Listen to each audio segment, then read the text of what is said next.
Thank you. Thank you. Yes Dheeraj గారు please. Hello అండి. ఈ సినిమా రిలీజ్ అయిన తర్వాత ఈ లాస్ట్ 3 days చూసిన ఆడియన్స్కి, చాలా మంచి వర్డ్ ఆఫ్ మౌత్ స్ప్రెడ్ చేసిన ఆడియన్స్ అందరికీ ఫస్ట్ థ్యాంక్స్. అండ్ ఆడియన్స్ దగ్గరికి ఈ సినిమా తీసుకెళ్ళిన మీ మీడియా వాళ్ళందరికీ నా స్పెషల్ థ్యాంక్స్. అంటే నిజంగా లాస్ట్ 1 week నుంచి అంటే ఆల్మోస్ట్ అందరు కొత్త టీము, నేను కొత్త, డైరెక్టర్ కొత్త, అందరు కొత్త. బట్ మీడియా నుంచి మాకు వస్తున్న అసలు సపోర్ట్ లాస్ట్ 1 week నుంచి, అంటే ఎన్నో ఇంటర్వ్యూలకు అటెండ్ అయ్యాం, ఎన్నో ప్రెస్ మీట్లు పెట్టుకున్నాం. ప్రతిదానికి మమ్మల్ని అంటే మాకు సపోర్ట్ ఇచ్చి మమ్మల్ని ఇంత పుష్ చేసిన, అంటే ఆడియన్స్ దగ్గరికి తీసుకెళ్ళిన మీడియా వాళ్ళకి స్పెషల్ థ్యాంక్స్ పేరు పేరున. ఈ సినిమా ఫస్ట్ దుష్యంత్ వచ్చి అంటే కథ నాకు చెప్పినప్పుడు నాకు కథలో తనలో దుష్యంత్లో చాలా జెన్యూనిటీ కనిపించింది. అంటే ఈ కథలో చాలా సిన్సియర్గా తను రాసుకున్న ఎలిమెంట్స్, అంటే చాలా రియలిస్టిక్గా న్యాచురల్గా రాసుకున్న ఎలిమెంట్స్ అవన్నీ బాగా నచ్చి ఈ సినిమా చేద్దాం అనుకున్నాను. దాని తర్వాత నన్ను చాలామంది క్వశ్చన్ అడిగారు. అంటే యాక్చువల్లీ మా సినిమా షూట్ స్టార్ట్ అయిన ఫస్ట్ డే నేను అసోసియేట్ అయి ఉన్న డీజేటీల్లో రిలీజ్ అయింది. అది అప్పుడు పెద్ద హిట్ అయింది. తర్వాత సినిమా షూట్ ఎండింగ్లో ఉన్న టైంలో బేబీ రిలీజ్ అయింది. బేబీ సూపర్ హిట్ అయింది. అంటే ఈ 2 సినిమాలకి నేను అసోసియేట్ అయ్యి ఉన్నాను. దాని తర్వాత అడుగుతున్నారు అందరూ ఏంటంటే, అదేంటి నువ్వు అంత పెద్ద బ్లాక్ బస్టర్ సినిమాలు చేస్తావు అంటే, ఆ 2 వేరు జానర్స్, డీజేటీలు కానీ బేబీ కానీ, ఇలాంటి పెద్ద పెద్ద సినిమాలకు అసోసియేట్ అయి ఉన్నావు, ఆల్రెడీ ఇంత సక్సెస్ చూసేసి ఉన్నారు, మరి ఇప్పుడు అంబాజీపేటకి అంటే అలాంటి సబ్జెక్ట్ ఎందుకు ఎంచుకున్నావు అని. బేసికల్లీ ఈ సినిమా ఒక జెన్యూన్ సినిమా. అంటే అవి వేరే జానర్ సినిమాలు. బట్ ఈ సినిమా నేను ఫస్ట్ నమ్మింది, ఏదైతే కంటెంట్ నేను నమ్మానో, ఏదైతే డైరెక్టర్ని బిలీవ్ చేశానో, ఏదైతే ఆర్టిస్టులని బిలీవ్ చేశానో, టెక్నీషియన్స్ని బిలీవ్ చేశానో, అందరూ కొత్త వాళ్ళు, వీళ్ళందరినీ బిలీవ్ చేశానో, లేదు ఇది అలాంటి సినిమా కాదు, బట్ ఈ సినిమాకంటూ ఒక స్టాండ్ ఉంటుంది, ఈ సినిమా ఇది ఒక అంటే మ్యాక్సిమం ఎఫర్ట్స్ పెట్టి దీన్ని ఒక బెస్ట్ డెలివరీ ఇద్దామని ఫస్ట్ నుంచి నేను నమ్మాను.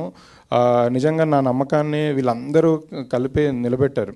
అంటే ఒక కొత్త డైరెక్టర్ తను రాసుకున్నప్పుడు, అంటే తను చాలా తక్కువ మాట్లాడతాడు. అంటే అసలు నరేషన్ ఇస్తున్నప్పుడే తను చెప్పే సగం మాటలు మనకి వినబడవు, అంత చాలా స్లోగా చెప్తుంటారు అండ్ కొంచెం తడబడుతుంటారు. సో కానీ ఆ డైరెక్టర్ కానీ, తర్వాత డిఓపి, ఫస్ట్ నాకు డైరెక్టర్ డిఓపిని తీసుకొచ్చి, సార్ నా ఫ్రెండ్ సార్, ఎప్పటి నుంచో మేము ట్రావెల్ అవుతున్నాము, కొత్త డిఓపి సార్ చేద్దాం అనుకుంటున్నాను అన్నారు.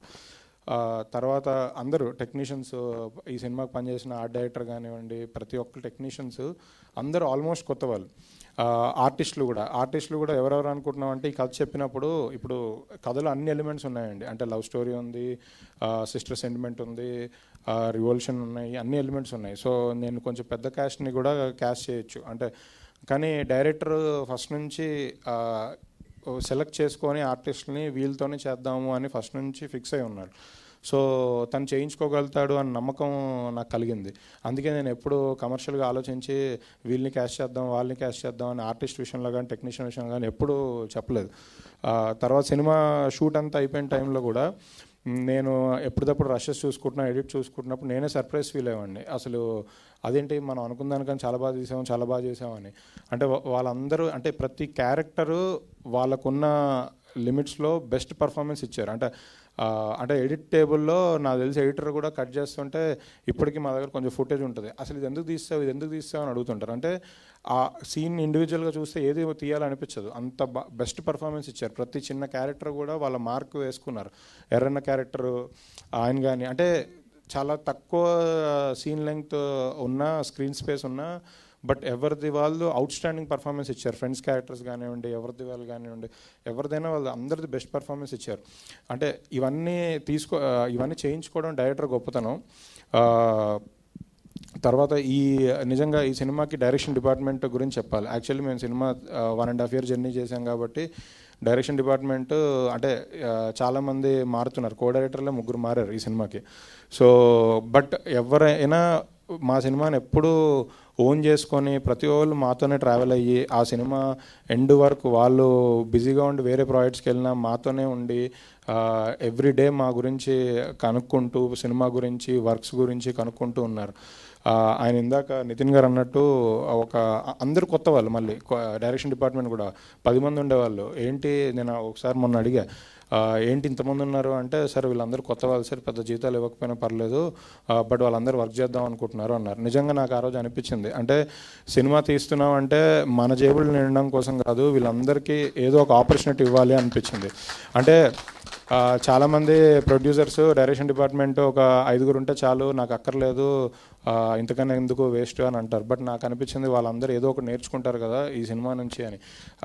క్యాస్ట్ అండ్ క్రూ చాలామంది, అంటే నేను ఎక్కడ ఎవరికి అంటే జెన్యున్గా సినిమాని నమ్మి ఇది ఒక ప్లాట్ఫామ్ అవుతుంది వీళ్ళందరికీ అని బిలీవ్ చేసే ముందుకు వచ్చాను. తర్వాత ఈ సినిమా మొన్న రిలీజ్ అయింది.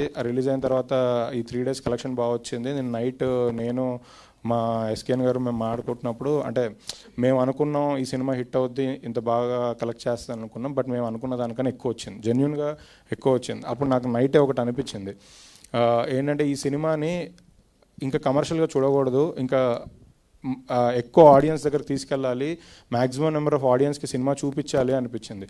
అంటే అంటే ఈ సినిమా మేము ఏ ఇంటెన్షన్తో అయితే తీసామో, జెన్యూనిటీ అవనండి, ఒక కొత్త వాళ్ళకి అందరికీ ప్లాట్ఫామ్ క్రియేట్ చేయడం అవనండి, సో వీళ్ళందరికీ పేరు రావాలి అంటే ఎక్కువ మంది ఆడియన్స్కి సినిమాని చూపించాలని అనిపించింది.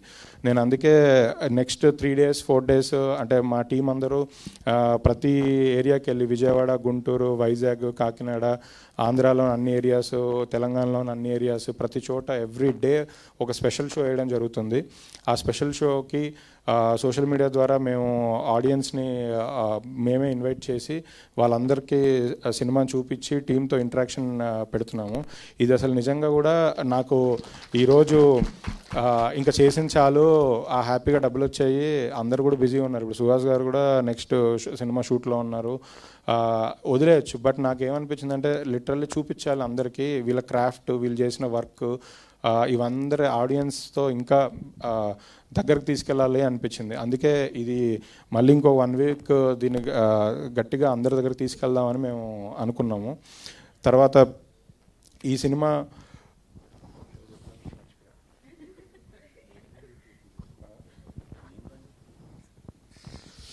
సరే అండి, ఎలానో క్యూఎండే ఉంది కదా, అప్పుడు మాట్లాడదాం, మర్చిపోయా. కరెక్ట్. సో బేసికలీ ఈ సినిమాకి లాస్ట్లో, అంటే మేమందరం ఎంత కష్టపడ్డా, ఎంత పెద్ద మేధావికైనా ఓ చిన్న అప్పుడప్పుడు ఐడియాస్ వచ్చి ఆ ఐడియాస్ వల్ల ఇంకా బెటర్ అవుతాం అన్నట్టు ఈ సినిమాకి నిజంగా ఒక పాయింట్ నుంచి బాగా సపోర్ట్ చేసిన Sandeep, colour photo director Sandeep, తను యాక్చువల్లీ మన డైరెక్టర్తో పాటు కూర్చొని, అంటే ఒక కొత్త డైరెక్టర్ అని ఫీల్ అవ్వకుండా ఒక బ్రదర్ లాగా ఫీల్ అయ్యి మ్యాక్సిమం ఇన్పుట్స్ ఇచ్చి ఇలా చేస్తే బాగుంటుంది అది అని కొంచెం, లేకపోతే డైరెక్టర్ ఏదైనా ఇది ప్రాక్టికల్గా అవుద్దా లేదా అనుకున్న ప్రతిదీ డైరెక్ట్గా నాకు కాల్ చేసి బ్రో ఇది చేద్దామని చెప్పి పుష్ చేశారు. అంటే ఈ సినిమా మేము అంటే రీషూట్స్ కూడా చేసాం, అన్ని సినిమాలు చేస్తున్నట్టే మేము రీషూట్స్ చేసాం బెటర్మెంట్ కోసం, సో దానికి హెల్ప్ చేశారు. బట్ ఇంకొకటి లాస్ట్లో సినిమా షూటింగ్ అంతా అయిపోయిన తర్వాత పోస్ట్ ప్రొడక్షన్ ఎడిట్ దగ్గర, ఆర్ఆర్ దగ్గర నిజంగా ఈ సినిమాకి మాకు అంటే తను బేబీ లాంటి పెద్ద హిట్ కొట్టిన తర్వాత కూడా సాయిరాజ్ గారు లిటరల్లీ మాతో మా కోసం వచ్చి లిటరల్లీ లాస్ట్ 10 days, అంటే తన సినిమాకి ఎంత కష్టపడతారో అసలు నిద్ర లేకుండా నైట్ అంతా, అంటే మార్నింగ్ 6-7 వరకు నైట్ నిద్రపోకుండా మిక్సింగ్ థియేటర్లో ఉండడం, ఎడిట్ రూమ్లో ఉండడము, ఆర్ఆర్ దగ్గరికి వెళ్ళడం, నిజంగా అంటే నాకు అంటే నేను వీళ్ళందరికీ జస్ట్ థ్యాంక్స్ చెప్పి నేను సరిపెట్టుకోలేను, నేను ఎప్పటికీ రుణపడి ఉంటాను.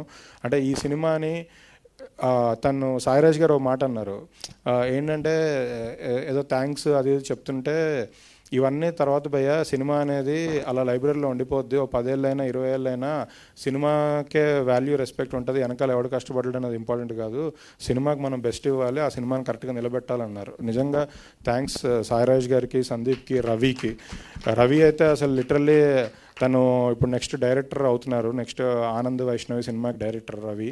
తను మాకు బేబీ దాని ముందు సినిమాలతో కూడా మాతో ఉన్నారు. తనైతే లిటరల్లీ డైరెక్షన్ డిపార్ట్మెంట్ లాగా పనిచేశారు. అంటే అసలు ఇంటికి ఎప్పుడు వెళ్ళారో కూడా తెలియదు, ఎప్పుడు పడుకున్నాడో కూడా తెలియదు. పాపం వాళ్ళ ఇంట్లో వాళ్ళకి కొంచెం హెల్త్ బాగాలేదు, అయినా సరే కాల్ మాట్లాడుతూనే ఇక్కడ వర్క్స్ అన్నీ చూసుకున్నారు. నిజంగా వీళ్ళ లాస్ట్ మినిట్లో నాకు హెల్ప్ చేసిన అందరికీ మా సైడ్ నుంచి, అంటే అరవింద్ గారు నాకు ఫస్ట్ నుంచి సపోర్ట్ ఇచ్చారు, తర్వాత వాసు గారు, తర్వాత ఎస్కేను, వీళ్ళందరికీ అసలు ఒక సపోర్ట్గా నిలబడ్డారు. మా పొలిమేర డిస్ట్రిబ్యూటర్ చేసిన వంశీ, వీళ్ళందరూ రోజు నాతో పాటే ఉండి లాస్ట్ నాకు సపోర్ట్ ఇచ్చి నిలబెట్టారు. వాళ్ళందరికీ నిజంగా heartfully thanks. Thank you so much Dheeraj గారు. ఇంకా ఎంతోమంది థియేటర్స్కి వెళ్ళి మూవీని చూడాలి అండ్ ఇంకా ఎన్నో హౌస్ఫుల్స్ అవ్వాలి అని మనస్ఫూర్తి